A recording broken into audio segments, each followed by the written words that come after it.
नमस्कार, आदाब, सत श्री अकाल और खुशामदीद। Very very good evening to all of you people. This is Kumar Amit और मैं एक बार फिर से मुखातिब हूँ आप लोगों के सामने एक शानदार और जानदार सेशन लेके, जो कि आपकी क्लास 10th का फिजिक्स का एक इंपॉर्टेंट चैप्टर जिसका नाम है human I and the colourful world. Hindi में आप लोग बोलते हो मानव नेत्र और एक रंगीन संसार। कंपेरेटिवली आप अदर चैप्टर्स के बहुत आसान और छोटा चैप्टर है और आप लोग हम एक कॉन्सेप्ट को इंडेप्थ में इस वीडियो में समझने वाले हैं। तो without wasting time let's start the video. तो अगर मैं बात करूं इस चैप्टर की, तो आप लोग जैसे ही चैप्टर में एंटर करते हो तो मोटा मोटा करके आपको ह्यूमन आई के बारे में इन डेप्थ स्टडी करना है। उसके बाद आप लोग स्टडी करोगे कि क्या क्या डिफेक्ट्स ह्यूमन आई के अंदर होते हैं और उनका करेक्शन और उनके कॉजेस क्या हैं। उसके बाद एक दो आर्टिकल्स आपके प्रिज्म से रिलेटेड है, डिस्पर्जन और स्कैटरिंग से रिलेटेड है। ये मोटा मोटा करके आपका सिलेबस है इस चैप्टर का। तो शुरू करते हैं और समझने की कोशिश करते हैं कि क्या है आपका मानव नेत्र, जिसको आप लोग बोलते हो ह्यूमन आई। एक बढ़िया विजुअल्स के साथ मैं प्रेजेंट कर रहा हूं हर एक चीज को और उम्मीद करता हूं आप लोग अपनी नोटबुक और पेन अपने साथ लेके बैठे होंगे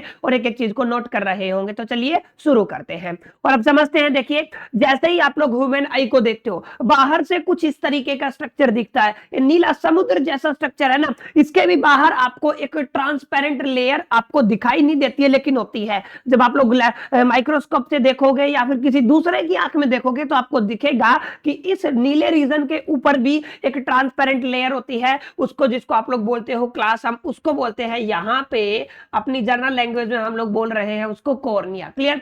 कॉर्निया एक ट्रांसपेरेंट लेयर होती है, ठीक है कि नहीं, जिसके थ्रू लाइट आपकी एंटर करती है ह्यूमन आई में। तो यही मैंने लिखा हुआ है कि आपका जो कॉर्निया है वो एक ट्रांसपेरेंट लेयर होता है। यस क्लास से क्या होता है, ये आपका एक ट्रांसपेरेंट लेयर होता है जो आपका अलाउ करता है लाइट को एंटर करने के लिए ह्यूमन आई में। यानी कि फर्स्टली जब लाइट आपकी ह्यूमन आई में एंटर करेगी तो उसको किसको क्रॉस करके निकलना पड़ेगा? कॉर्निया को। कॉर्निया क्या होता है? आपका व्हाइट कलर का ट्रांसपेरेंट लेयर होता है। Are you getting my point? I hope कि ये समझ में आ गया होगा। ठीक है, अब उसके नीचे जाओगे तो आपका दो चीजें हैं, ठीक है। एक होता है आपका आई लेंस। यस क्लास, आप लोगों ने कहीं ना कहीं सुना होगा। एक होता है आपका आई लेंस और दूसरा होता है आपका, जिसको आप लोग बोलते हो कॉर्निया। अभी अभी मैंने बताया ना, एक क्या है आपका आई लेंस और एक को क्या बोलते हो आप लोग? कॉर्निया। इन दोनों के बीच में एक लिक्विड फिलअप होता है। यस क्लास, एक फ्लूइड फिलअप होता है, ठीक है। उस फ्लूइड का नाम क्या है? आपका एक्वस ह्यूमर। आप सभी ने सुना होगा, ठीक है।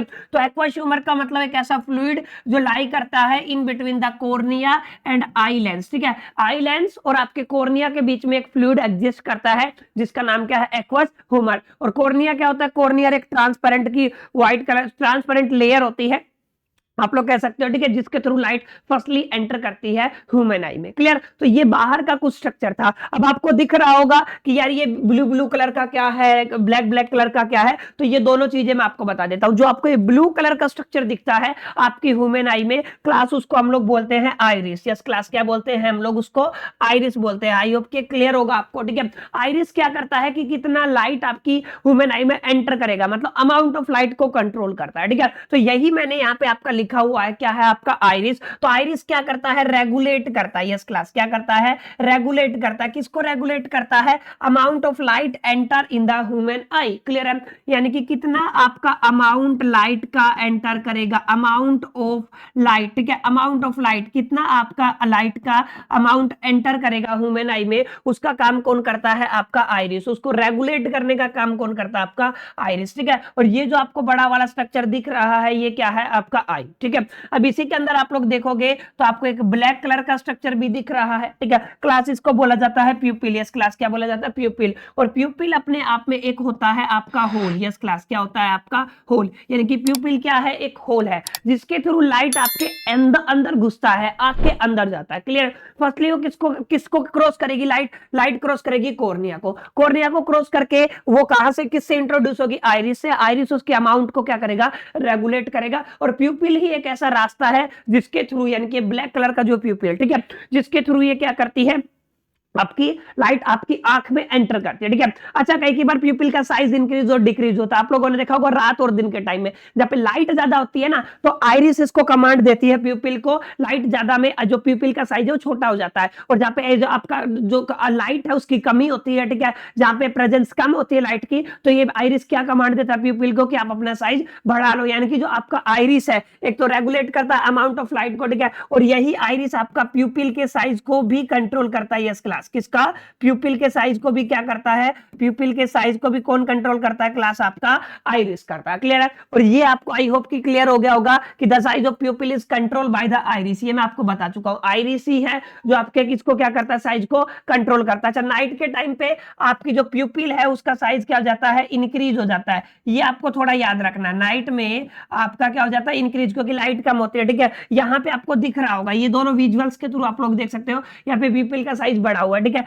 यहाँ पे आपका क्या हो जाता है, क्लास यहाँ पे हो जाता है आपका डिक्रीज। हाँ जी क्लास, यहाँ पे क्या हो जाता है आपका डिक्रीज। ठीक है, और इसको कंट्रोल करने का काम कौन करता है, वही आपका आइरिस। ठीक है, आई होप कि दो मेजर पार्ट्स आपको क्लियर हो गए होंगे। अब आगे चलते हैं, जैसे आप लोग कोर्निया के अंदर जाते हो, आइरिस प्यूपल के अंदर जाते हो, तो आपको एक नया टर्म दिखने को मिलता है जिसको बोलते हो आप लोग आई लेंस। यस क्लास, क्या बोलते हो आप लोग, आई लेंस। ठीक है, आई लेंस होता है आपका, यहाँ पे जो आई लेंस है वो आपका कॉन्वेक्स होता है इन नेचर, ये आपको थोड़ा ध्यान में रखना। ठीक है, तो ह्यूमन आई में कौन सा लगा हुआ, आपका कॉन्वेक्स लेंस लगा हुआ है। ठीक है कि नहीं, और कॉन्वेक्स लेंस है आपका। ठीक है, और यहाँ पे आपको दिख रहा होगा, इसको बोलते हैं आप लोग आई लेंस। ठीक है, तो कॉन्वेक्स लेंस होता है, और इसकी जो फोकल लेंथ को एडजस्ट करने का काम कौन करता है, सिलियरी मसल्स। ठीक है, यानी कि ये क्या करती है, एक तरीके से आपकी कंट्रोल करती है, किसको कंट्रोल करती है, ये कंट्रोल करती है आपके आई लेंस को। यस क्लास, किसको करती है, ये आपके आई लेंस को कंट्रोल करती है। उम्मीद करता हूं यहां तक क्लास आपको समझ में आ गया होगा। ठीक है, कौन किसको कंट्रोल करता है। ठीक है, और ये कौन सा है, कॉन्वेक्स। और कॉन्वेक्स आप लोगों को पता होगा ये कैसा माना जाता है, ये कन्वर्जिंग लेंस माना जाता है। यस क्लास, ये कैसा माना जाता है आपका, ये माना जाता है आपका कन्वर्जिंग लेंस। यस क्लास, क्या माना जाता है आपका, कन्वर्जिंग लेंस। तो आपको ये भी बात ध्यान में रखना है कि आपकी आंख में कौन सा लगा हुआ है। ठीक है, अच्छा एक इंपॉर्टेंट बात और है, जो ह्यूमन आई का एक क्वेश्चन आपसे यहाँ से एक नंबर में ये भी पूछा जा सकता है कि जो ह्यूमन आई है उसकी आंख का डायमीटर कितना होता है, तो करीब करीब 2.5 सेंटीमीटर के आसपास आपकी आंख का क्या होता है, आपका डायमीटर होता है। तो ये आपको याद रखना है। ठीक है, 2.5 सेंटीमीटर के आसपास आपकी आंख का डायमीटर, तो मैंने रेडियस की बात नहीं की, आपके डायमीटर की बात की है। ठीक है, तो जो आई लेंस है उसको कंट्रोल करने का काम कौन करती है, सिलियरी मसल्स, यानी कि फोकल लेंथ को इंक्रीज करना और डिक्रीज करना। ठीक है, आंख की फोकल लेंथ को इंक्रीज डिक्रीज करने का काम कौन करता है, सिलियरी मसल्स करती है। अच्छा, जो ये आपके पावर फोकल लेंथ इंक्रीज और डिक्रीज करते हो उसको हम लोग फिजिक्स की भाषा में बोलते हैं power of accommodation. Yes class, क्या बोलते हैं, पावर ऑफ अकोमोडेशन। जैसे ये मेरे पास है ऑब्जेक्ट, लेकिन फिर भी मेरे को क्लियर दिखाई दिया हुआ है, लेकिन ये मेरे पास दूर है फिर भी मेरे को क्लियर दिखाई दिया हुआ है, यानी कि कुछ ऐसा है जो मेरी आंख के जो लेंस की फोकल लेंथ को एडजस्ट कर रहा है। ठीक है, तो इसको, इस एबिलिटी को क्या बोलते हैं आप लोग, पावर ऑफ अकोमोडेशन। ठीक है, एबिलिटी ऑफ लेंस टू, आप लोग कह सकते हो एडजस्ट इज फोकल लेंथ। ठीक है, उसको क्या बोलते हैं आप लोग, उसको बोलते हैं आप लोग पावर ऑफ अकोमोडेशन, या फिर कह सकते हो ability to see the object at different distances. अलग अलग डिस्टेंस पे जब हम लोग ऑब्जेक्ट को क्लियरली देख पाते हैं, वो किसकी वजह से देख पाते हैं, पावर ऑफ अकोमोडेशन। तो उसी एबिलिटी को क्या बोलते हो क्लास आप, पावर ऑफ अकोमोडेशन। बिल्कुल आसान सी चीज थी। अब थोड़ा आगे चलोगे तो दो चीजें आपको क्लास समझने की जरूरत है। पहला क्या है कि कितनी पास से, ऐसी कौन सी कम से कम डिस्टेंस है, ठीक है, जहां तक हम लोग क्लियर देख सकते हैं उसको नियर पॉइंट बोलते हैं, और ऐसी मैक्सिमम डिस्टेंस जहां तक हम लोग क्लियर देख सकते हैं उसको बोलते हैं आप लोग फार पॉइंट। ठीक है, तो यही दो आर्टिकल्स आपको यहाँ पे दिख रहे हैं, एक को बोलते हैं हम लोग नियर पॉइंट, ठीक है, और एक को बोलते हैं आप लोग फार पॉइंट। क्लियर है, एक को क्या बोलते हैं आप लोग नियर पॉइंट, और दूसरे को क्या बोलते हैं हम लोग फार पॉइंट। नियर पॉइंट का मतलब क्या है, आपकी closest distance, minimum distance up to which you can see clearly, आप जहां तक आप लोग क्या देख सकते हो, बिल्कुल क्लियर ऑब्जेक्ट्स को देख सकते हो, मिनिमम जो डिस्टेंस होती है। ठीक है, और मैक्सिमम जो डिस्टेंस होती है उसको क्या बोलते हैं आप लोग, फार पॉइंट, उस पॉइंट को क्या बोलते हैं आप लोग, फार पॉइंट। और ह्यूमन आई के लिए नियर पॉइंट होता है आपका 25 सेंटीमीटर, आपको ये भी याद रखना है। ठीक है, और आपका फार पॉइंट होता है आपका इनफाइनाइट, यानी कि इनफाइनाइट तक हम लोग क्लियरली देख सकते हैं, ये आपका फार पॉइंट हो गया। और पास में जितना, पास कितना है आपका 25 सेंटीमीटर, यानी कि अगर मैं 25 सेंटीमीटर तक अपने ऑब्जेक्ट की डिस्टेंस रखूंगा तो मेरी आंख क्लियरली देख लेगी, लेकिन उससे आगे लेके आने की कोशिश करूंगा तो आप लोग करके देख सकते हो, आपको धुंधला यानी कि ब्लरी दिखाई देना शुरू हो जाएगा, इन शॉर्ट आपको सही से नहीं दिखाई देगा। क्लियर, तो दोनों कॉन्सेप्ट क्लास आपको पता होना चाहिए कि फार पॉइंट क्या होता है और नियर पॉइंट क्या होता है। ठीक है, अब थोड़ा आगे चलते हैं तो आप लोग देखोगे कि आपको दो चीजें ध्यान में रखना। ठीक है, ये वाला आपका बाहर वाला हिस्सा क्या था, इसको हम लोगों ने क्या नाम दिया था क्लास, हम लोगों ने इसको नाम दिया था कोर्निया। यस क्लास, क्या नाम दिया था आप लोगों ने इसको, कोर्निया। ठीक है, अब कोर्निया के अंदर ये क्या था, आपका आई लेंस था, अभी अभी हम लोगों ने पढ़ा। ठीक है, ये क्या होता है आपका आई लेंस होता है। ठीक है कि नहीं, अब यहां पे आप लोग देखोगे ना तो ये वाला जो स्ट्रक्चर होता है ना, इसको बोलते हैं आप लोग रेटिना। यस क्लास, क्या बोलते हैं आप लोग, रेटिना। अब इसके बारे में भी पढ़ेंगे। ठीक है, अब इन दोनों के बीच में एक लिक्विड फिलअप होता है जिसको बोलते हैं आप लोग विट्रस ह्यूमर। अच्छा, यहाँ पे जो लिक्विड फिलअप था उसको हमने क्या बोला था क्लास, हम लोगों ने उसको बोला था एक्वस ह्यूमर। यस क्लास, क्या बोला था? एक्वस ह्यूमर, ठीक है कि नहीं? क्या बोला था आप लोगों ने?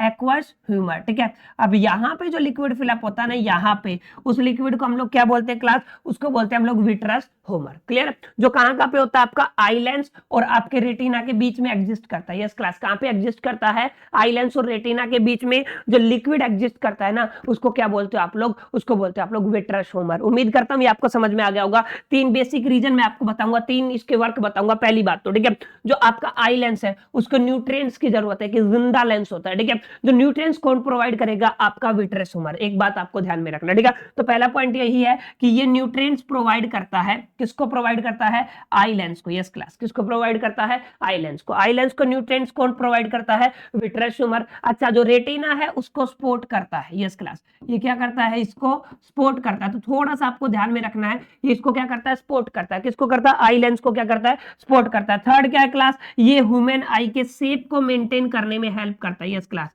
क्या करता है? शेप को मेंटेन करने में क्या करता है? हेल्प करता है, ठीक है। तो इस तरीके से क्लास आपकी चीजें चलती है, यानी कि विट्रस ह्यूमर क्या होता है? जो ह्यूमन आई में जो आई लेंस लगा हुआ है उसको न्यूट्रिएंट्स प्रोवाइड करता है, रेटिना को सपोर्ट करता है, और थर्ड चीज हम लोगों ने क्या देखा कि ह्यूमन आई का शेप किसकी वजह से मेंटेन रहता है? आपके विट्रस ह्यूमर की वजह से मेंटेन रहता है, ठीक है। तो आई होप कि ये बाहर के पार्ट सारे क्लियर हो गए होंगे, ठीक है। अब हम चलते हैं थोड़ा लास्ट में, तो वो आपका आता है रेटिना। अब बहुत सारे टीचर्स आपको पढ़ाते हैं रेटिना पे इमेज। रेटिना वो पार्ट है ह्यूमन आई का जिसपे आपकी इमेज बनती है, ठीक है। लेकिन असल डेफिनेशन बच्चों ये है कि रेटिना एक डेलीगेट मेम्ब्रेन होती है। इस क्लास क्या होती है पाप? आपकी डेलीगेट मेम्ब्रेन, ठीक है, जिसके ऊपर number of light sensitive sales होती है, ठीक है। ये आपको ध्यान में रखना है। ये वाली आपकी डेफिनेशन बिल्कुल करेक्ट डेफिनेशन है कि अगर आप लोग रेटिना समझना चाहते हो तो रेटिना है क्या बच्चों? रेटिना आपकी असल में एक आपकी डेलीगेट मेम्ब्रेन होती है, ठीक है, जिसके ऊपर एक तरीके से आप लोग कह सकते हो लाइट सेंसिटिव सेल्स होते हैं, ठीक है। और वो लाइट सेंसिटिव सेल्स ही हैं जो आपकी इमेज को सिग्नल्स में कन्वर्ट जो आपकी इमेज को डिटेक्ट करती है, ठीक है। तो पहला आपको क्लियर होना चाहिए कि आपका रेटिना होता क्या? तो retina is a delegate membrane with the number of light sensitive sales. Second आपको ध्यान समझना है, आपका जो इमेज है ना, इमेज वो कहां पे बनता है? रेटिना पे। तो आपको ये जो लेयर दिख रही है ये रेटिना की ही लेयर है क्लास, इसके ऊपर ये आपकी इमेज बनती है। क्लियर? ये यहाँ पे क्या बनती है? आपकी इमेज बनती है, ठीक है। और ये आपकी इमेज को कन्वर्ट करता है किसमें? न्यूरल सिग्नल्स में। यस क्लास, रेटिना ही है जो आपका क्या करता है? न्यूरल सिग्नल्स की फॉर्म में इमेज को कन्वर्ट करता है, ठीक है। तो तीनों पॉइंट्स आपको क्लियर होने चाहिए कि exactly what is the meaning of retina. तो आप क्या कहोगे? रेटिना पे ही आपका इमेज फॉर्म्ड होता है। रेटिना एक डेलीगेट मेम्ब्रेन है with the number of light sensitive sales. अब हम पढ़ेंगे लाइट सेंसिटिव सेल्स क्या होते हैं, ठीक है। ये कन्वर्ट करता है इमेज को इनटू द न्यूरल सिग्नल, ठीक है। और यहां से फिर ये आपका है ना, इसको बोलते हैं आप लोग ऑप्टिकल नर्व। यस क्लास, क्या बोलते हैं आप लोग? Optical nerve. यस क्लास, क्या बोलते हैं आप लोग? ऑप्टिकल नर्व, ठीक है कि नहीं। अब इसके बारे में भी हम लोग आगे जाके स्टडी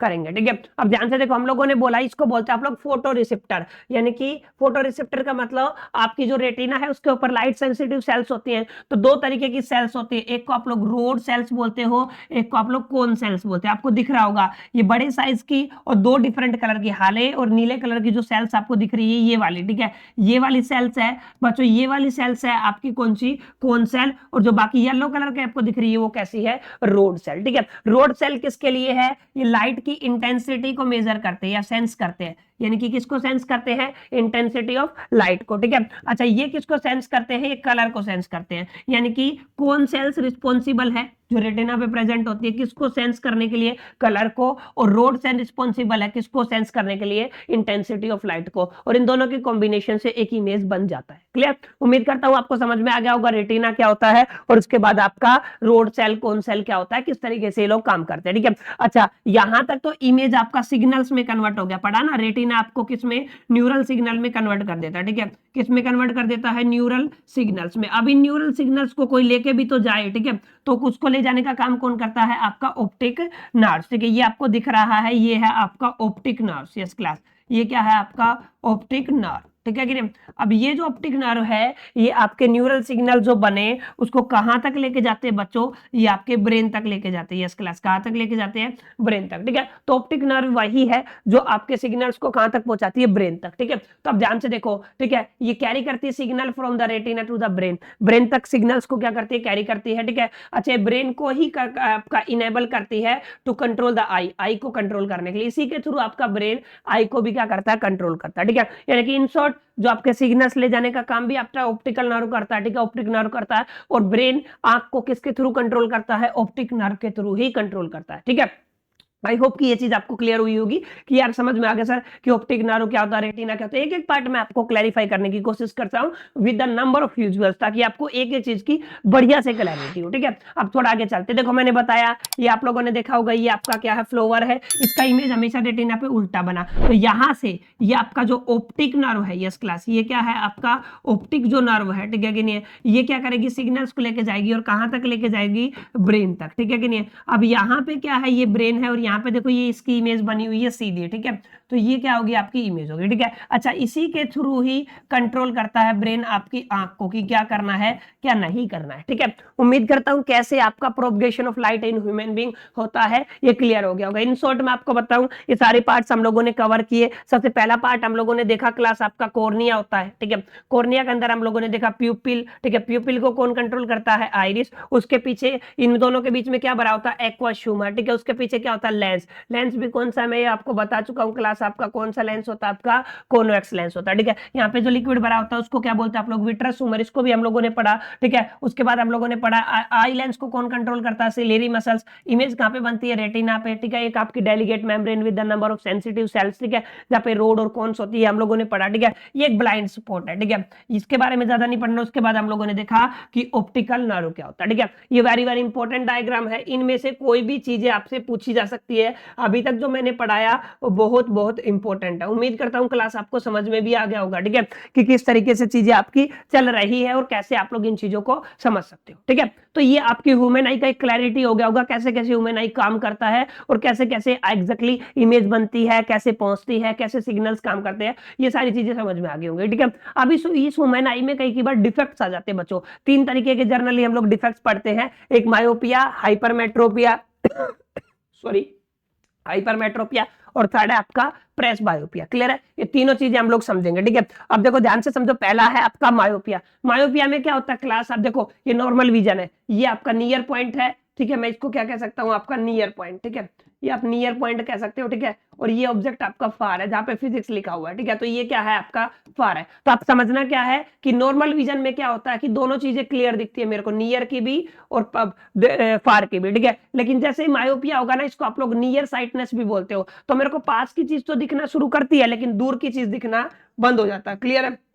तो myopia is a defect in which an human eye cannot see clearly the far objects। क्या नहीं देख सकते, आपके फार ऑब्जेक्ट्स को नहीं देख सकते, ठीक है। इसको क्या बोलते हो आप लोग, मायोपिया। अब ध्यान से समझो इसके कारण क्या होते हैं। होता क्या है कि जैसे यहाँ पे पहले ये आपका आई बॉल का शेप ये था, अब ये आई बॉल का शेप बढ़ गया है, ठीक है। आई बॉल का शेप क्या हो गया, बढ़ गया, ठीक है। बढ़ने की वजह से इमेज बढ़ रही है, आपकी रेटिना पे नहीं बन पाती, इसलिए आप ऑब्जेक्ट को नहीं देख पाते हो, ठीक है। इन शॉर्ट आप लोग कह सकते हो मायोपिया के कारण क्या क्या है, आपकी आई बॉल बढ़ जाती है और आपका थिक हो जाता है आई लेंस। आई लेंस क्या हो जाता है, थिक, ठीक है। जिसकी वजह से क्या होता है, मायोपिया हो जाता है, मतलब आपको फार ऑब्जेक्ट दिखाई देना बंद कर देते हैं या फिर धुंधले दिखाई देते हैं, ठीक है, फार ऑब्जेक्ट, ठीक है। अच्छा, इसको करेक्ट कैसे किया जाता है बच्चों, इसको करेक्ट करते हैं हम लोग कॉनकेव लेंस की हेल्प से। यस क्लास, किसकी हेल्प से करते हैं, कॉनकेव लेंस की हेल्प से। तो ये आपको थोड़ा ध्यान में रखना है, मायोपिया का जो क्योर या फिर आप कह सकते हो करेक्शन किसके थ्रू किया जाता है, कॉनकेव लेंस के थ्रू, ठीक है। अब बात करते हैं हाइपरमेट्रोपिया।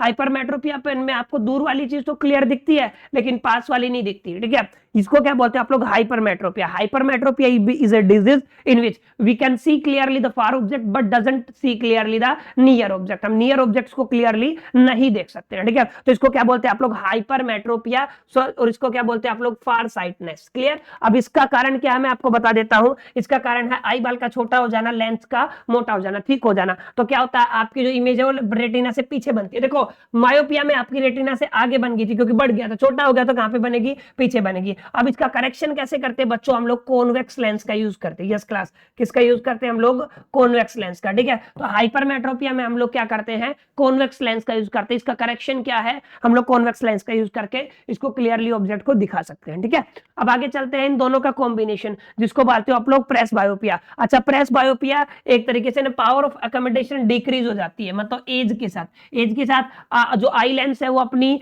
पावर को इंक्रीज और डिक्रीज नहीं कर सकता, एबिलिटी को, कि दूर और पास देखने की चीजों को। ठीक है, तो दोनों तरीके से, ना इसको पास की चीजें दिखती हैं ना इसको दूर की चीजें दिखती है, तो इसको क्या बोलते हैं आप लोग, presbyopia. Combination of myopia and hypermetropia is called presbyopia. और इसका सॉल्यूशन क्या है क्लास, इसका सॉल्यूशन है बाइफोकल लेंस। ठीक है, बाइफोकल लेंस का मतलब क्या है, एक ऊपर एक तरीके का लेंस और इसी में दूसरे तरीके का लेंस। ठीक है, तो दो तरीके के लेंस आप लोग क्या कर सकते हो, यूज कर सकते हो, बाइफोकल लेंस का यूज कर सकते हो। ठीक है, तो 3 डिफेक्ट डेफिनेटली एग्जामिनेशन में यहां से क्वेश्चन आता है कि डिफेक्ट्स को एक्सप्लेन करो, क्यों होते हैं, अब रे डायग्राम बनाओ। ठीक है, लेंस उसको करेक्ट करके दिखाओ, ये 3-4 क्वेश्चन है, उसके कारण क्या होता है। ठीक है, एक इंपॉर्टेंट बात हो रहा है जिसको आप लोग बोलते हो कैटरैक्ट, एक ऐसी बीमारी जिसमें ह्यूमन आई का जो आई लेंस है ना वो क्लाउडी हो जाता है एज की वजह से। ठीक है, तो इसको क्या बोलते हैं आप लोग, इसको कैटरैक्ट बोलते हो। आपका जो आई लेंस है वो कैसा हो जाता है, क्लाउडी। क्यों होता है, क्योंकि उम्र के साथ हो ही जाता है। ठीक है, अब इसको रिस्टोर कैसे किया जा सकता है, कैटरैक्ट सर्जरी के थ्रू। यस क्लास, क्या किया जाता है, कैटरैक्ट सर्जरी। कैटरैक्ट सर्जरी ही एकलौता ऐसा मेथड है जिसके थ्रू आप लोग कैटरैक्ट को ठीक कर सकते हो। एक नंबर में ये भी आ सकता है, ज्यादा इंपॉर्टेंट नहीं है, लेकिन आपको पता होना चाहिए। कुछ इस तरीके का आपका आई लेंस, ये प्यूपिल का, ये आपको दिखना स्टार्ट हो जाता है। ठीक है, कैसा है ये आपका क्लास, ये आपका क्लाउडी। यस क्लास, कैसा है ये आपका क्लाउडी। ठीक है, तो इस तरीके से ये चारों डिफेक्ट्स, मायोपिया, हाइपरमेट्रोपिया, प्रेस बायोपिया और कैटरैक्ट, ये चारों चीजें आपको क्लियर होना चाहिए, कैसे आप लोग रिस्टोर कर सकते हो या करेक्ट कर सकते हो, करेक्शन क्या, उनके कारण क्या है और एग्जैक्टली उनमें होता क्या है। यहां से क्वेश्चन आपको फाइनल एग्जामिनेशन में देखने को मिलेगा। All set. ठीक है, अब आते हैं हम प्रिज्म के ऊपर, और प्रिज्म में रिफ्रैक्शन कैसे होता है बच्चों, देखो ध्यान से, मेरी बात अब ध्यान से समझना। ठीक है, रिफ्रैक्शन का मतलब क्या है, जब भी लाइट एक मीडियम से दूसरे मीडियम में एंटर करती है तो अपने पाथ से बेंड हो जाती है, इसी को क्या बोलते हो, रिफ्रैक्शन बोलते हो। प्रिज्म एक ट्रांसपेरेंट ग्लास मटेरियल होता है जिसके 3 फेसेस होते हैं, आपको दिख रहा होगा, एक फेस यहाँ पे है, एक फेस यहाँ पे है और एक फेस यहाँ पे है। ठीक है, ये ऊपर वाला एंगल होता है क्लास, इसको बोला जाता है आप लोग एंगल ऑफ प्रिज्म, ए से रिप्रेजेंट करते हैं। यस क्लास, क्या होता है ये आपका एंगल ऑफ प्रिज्म, किससे रिप्रेजेंट किया आप लोगों ने, ए से रिप्रेजेंट किया। ठीक है, अब यहाँ पे देखो जो लाइट आके गिरी उसको क्या बोलते हैं आप लोग, इंसिडेंट एंगल बनता है, ये तो वैसे इंसिडेंट रे है, ये क्या है आपकी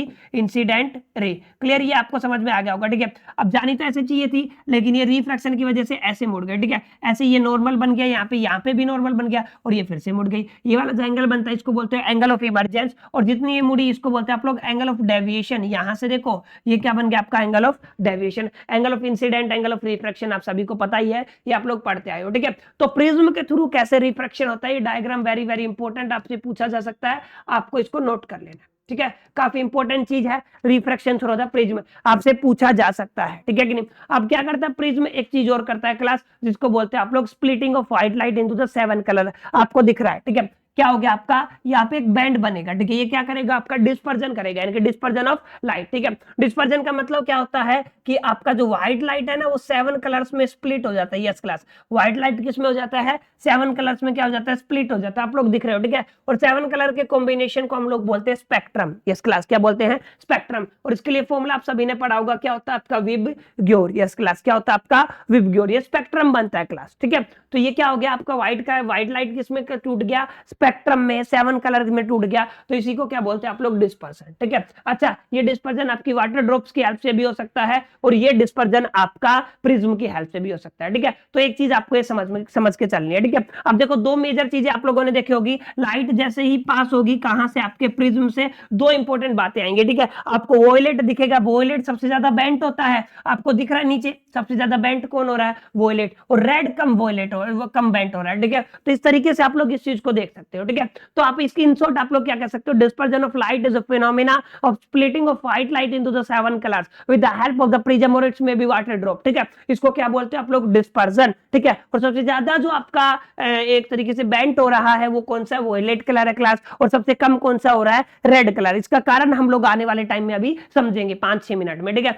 और ये स्पेक्ट्रम का मतलब combination of 7 colours is called spectrum, और इसके लिए आप लोगों को एक फॉर्मूला पता है, विबग्योर, जिसमें आपका क्या होता है, violet, indigo, blue, green, yellow, orange और रेड, ये 7 कलर्स के बैंड आपको मिलते हैं 7 कलर के कॉम्बिनेशन में। ठीक है, उम्मीद करता हूं डिस्पर्जन आपको समझ में आ गया होगा। ठीक है, अब आपके दिमाग में क्लास आ रहा होगा क्वेश्चन कि from where does the rainbow get exist, या फिर from where the rainbow gets its colour, rainbow में कैसे कलर आते हैं, तो वहां पे क्लास आपका काम करती है water drop. Yes class, water drop दोनों चीजें काम करती है, डिस्पर्जन भी करती है और रिफ्रैक्शन भी करती है। यस क्लास, क्या करती है, डिस्पर्जन भी और रिफ्रैक्शन भी, ठीक है। इन दोनों के कॉम्बिनेशन से आपको दिखता है आपके आसमान में रेनबो। अब रेनबो की कुछ कंडीशंस है, हमेशा रेनबो आपको देखना कि सन के अपोजिट साइड्स में दिखेगा। यस क्लास, हमेशा कैसे बनता है, अपोजिट टू द सन बनता है, ठीक है कि नहीं। अच्छा, रेड जो कलर है वो आपको टॉप पे दिखाई देता है और आपका वॉयलेट आपको कहां पे दिखाई देता है, बॉटम पे, आपको दिख भी रहा होगा, ठीक है। रेड हमेशा कहां पे दिखता है, टॉप पे, और वॉयलेट कहां पे दिखता है, आपको बॉटम पे। और विबग्योर वाला फॉर्मूला आपका क्या बन जाता है, ठीक है,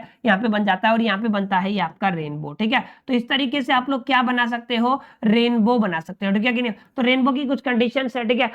यहाँ पे रिफ्रैक्शन प्लस में डिस्पर्जन की हेल्प लेते हैं वाटर ड्रॉप्स की हेल्प से, और यहाँ पे नेचर में क्या फॉर्म होता है आपका रेनबो, जिसको आप लोग क्या बोलते हो, इंद्रधनुष। फिनोमिना मैं बता चुका हूं आपको, डिस्पर्जन यानी कि आपकी जो व्हाइट लाइट है वो स्प्लिट हो जाती है इनटू द 7 कलर्स, ठीक है।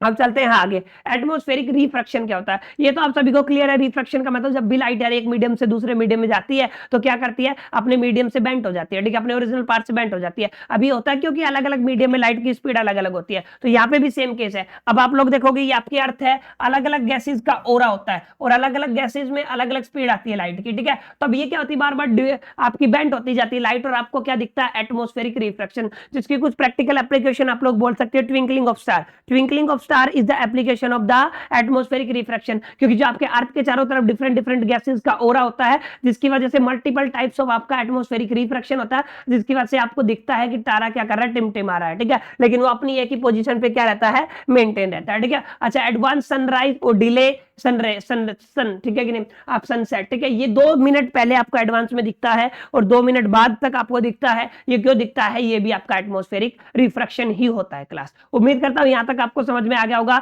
डिस्पर्जन क्या होता है, ठीक है। अब आगे चलोगे, स्काई ब्लू क्यों होता है, आपके दिमाग में आ रहा होगा, ठीक है। ठीक है सर, अब ये भी बताई दो, जब 7 कलर में टूट रहा तो ब्लू ही क्यों होता है, बाकी सब कलर क्यों नहीं होते हैं। तो बच्चों इसका आंसर छुपा हुआ है आपका एक सिंपल से फिनोमिना में, जिसको हम लोग बोलते हैं scattering of light. Scattering of light का मतलब एक पर्टिकुलर कलर का फैलना, ठीक है। और वो बच्चों आपका एक फॉर्मूले पे डिपेंड करता है, scattering is direct inversely proportional to the lambda की पावर 4, ठीक है, यानी कि वेवलेंथ के ऊपर डिपेंड करता है, ठीक है। अब इसका कारण समझने के लिए हम समझेंगे एटमॉस्फेयर को। एटमॉस्फेयर एक ब्लैंकेट होता है अर्थ के चारों तरफ में, ठीक है, जिसमें डिफरेंट डिफरेंट गैसेज एग्जिस्ट करती है, ठीक है। तो ये क्लियर हो गया होगा आई होप कि blanket of the air surrounding earth become the visible due to the scattering of the light. और ये ब्लैंकेट दिखाई क्यों देता है, ये भी स्कैटरिंग ऑफ द लाइट की वजह से दिखाई देता है, ठीक है। एटमॉस्फेयर में क्या क्या होता है आप सभी को पता है, आपका स्मोक होता है, गैस मॉलिक्यूल्स होते हैं, 10 पार्टिकल्स होते हैं और वाटर ड्रॉप्स होते हैं। ये सभी कहां पे होते हैं क्लास, ये आपके होते हैं बेसिकली आपके एटमॉस्फेयर में, ठीक है। अब आगे आप लोग चलोगे तो समझो स्काई ब्लू का कारण क्या, blanket of air surrounding earth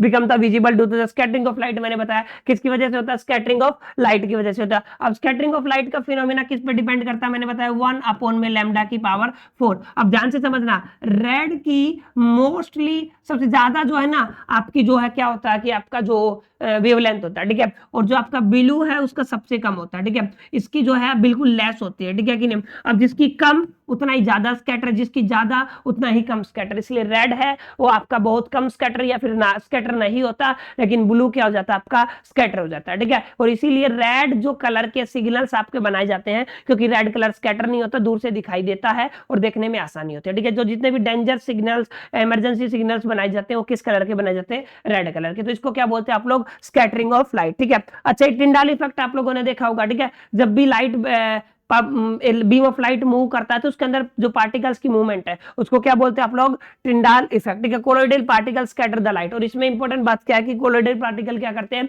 scatter करते हैं लाइट को, ठीक है। Scattering occur due to the dust and smoke particle in air, ठीक है, ये आपको थोड़ा ध्यान में रखना, ठीक है। आपका जो स्कैटरिंग है वो किसकी वजह से होता है, due to the dust and the smoke particle present in the air. ये प्रैक्टिकल एप्लीकेशंस आप लोगों ने देखा होगा, जब आप लोग टॉर्च चलाते हो या लाइट चलाते हो या डीपर चलाते हो या फिर आप लोग हेडलाइट चलाते हो किसी भी व्हीकल की फोक के टाइम पे, तो आपको कुछ इस तरीके का शेप देखने को मिलता है, क्योंकि यहाँ पे जो पार्टिकल्स होते हैं ना उनके थ्रू आपको स्कैटरिंग देखने को मिलता है, ठीक है। और सेम केस आपके घर में भी है, मान लो कहीं से एक पतली सी लाइट का बीम आ रहा है तो उसके अंदर भी आप टिंडाल इफेक्ट को देख सकते हो। तो ये काफी इंपॉर्टेंट आपका सकता है, ठीक है। Scattering, the colour of the scattered light depend on the size of the scattering particle, ठीक है। कैसा कलर आपको दिखेगा, वो स्कैटर्ड पार्टिकल डिसाइड करेगा। जैसे मैं यहाँ पे बताता हूँ, ठीक है, वेरी फाइन पार्टिकल जो होते हैं आपके एटमॉस्फेयर में, ठीक है, वो शॉर्टर वेवलेंथ को क्या करते हैं, स्कैटर करते हैं, ठीक है, और जो लार्ज पार्टिकल है वो लॉन्गर वेवलेंथ को क्या करते हैं, स्कैटर करते हैं। देखो अब लॉन्गर वेवलेंथ किसकी है, रेड, तो उसको स्कैटर करने के लिए बहुत बड़े बड़े पार्टिकल चाहिए, इतने बड़े तो नहीं होते